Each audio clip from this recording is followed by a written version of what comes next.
Hi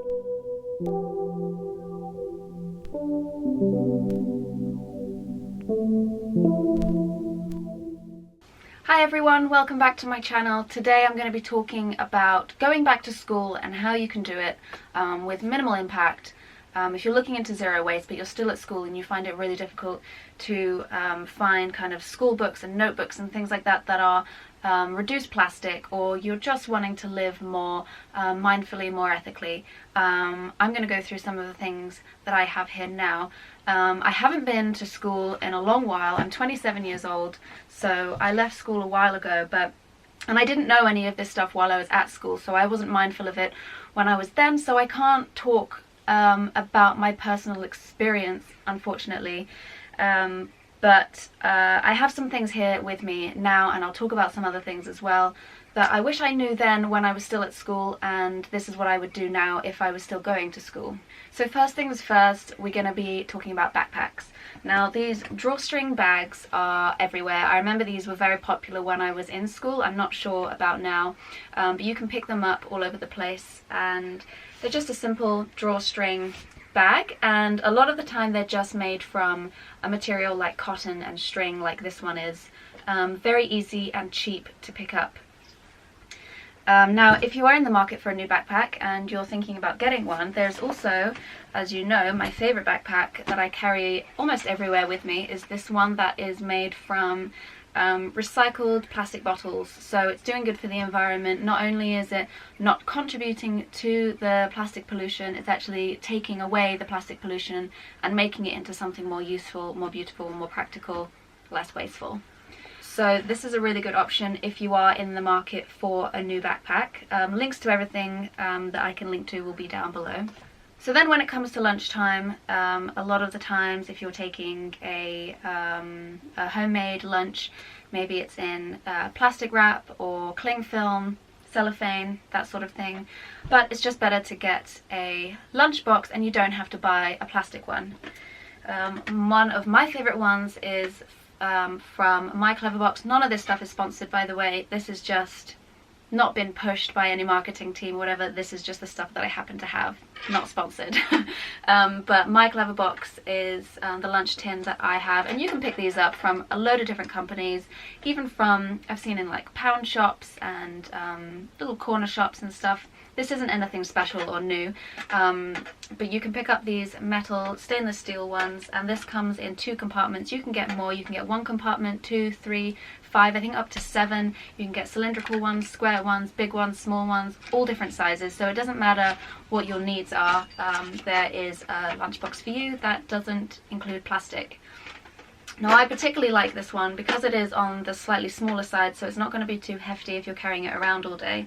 It also comes in 2 compartments, so you can have things separate in case you want a wet and a dry. If you want to take a sandwich and a dip or something, it's not going to go soggy. And also in the top compartment here there is another small tin if you want to take some carrot sticks or blueberries or a dip or whatever you want. So it's very practical. However, if you are wanting an even lighter one, because stainless steel isn't the lightest material around, you can get one that looks like this. It looks like plastic, it feels like plastic, but it's not. It's made from natural plant fibers. And this is a little bit more lightweight. Again, it comes in 2 parts, and it opens up, and then you can get your cutlery straight in here as well, so you're not losing it and it's not making the rest of your bag dirty if you don't have a bag separate for your cutlery.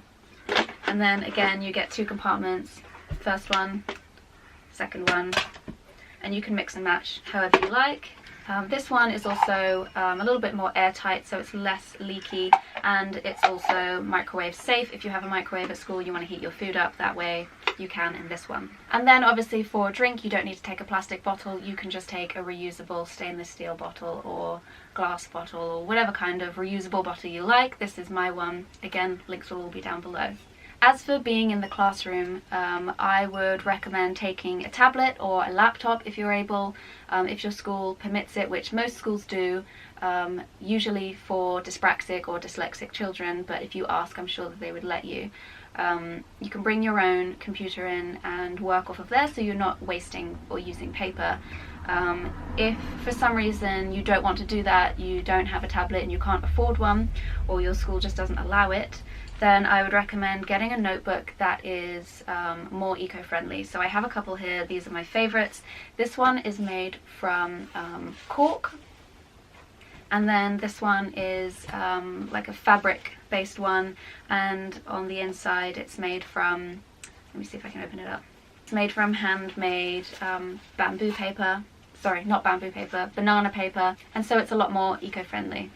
You can also pick up a pencil case like this one. This is made from some natural fibre actually. I'm not exactly what it's made from, not sure what it's made from. I think it's maybe hemp. I picked this up from a charity shop. You can get also a lot of empty notebooks from charity shops, pencil cases from charity shops. There's loads around, especially this time of year.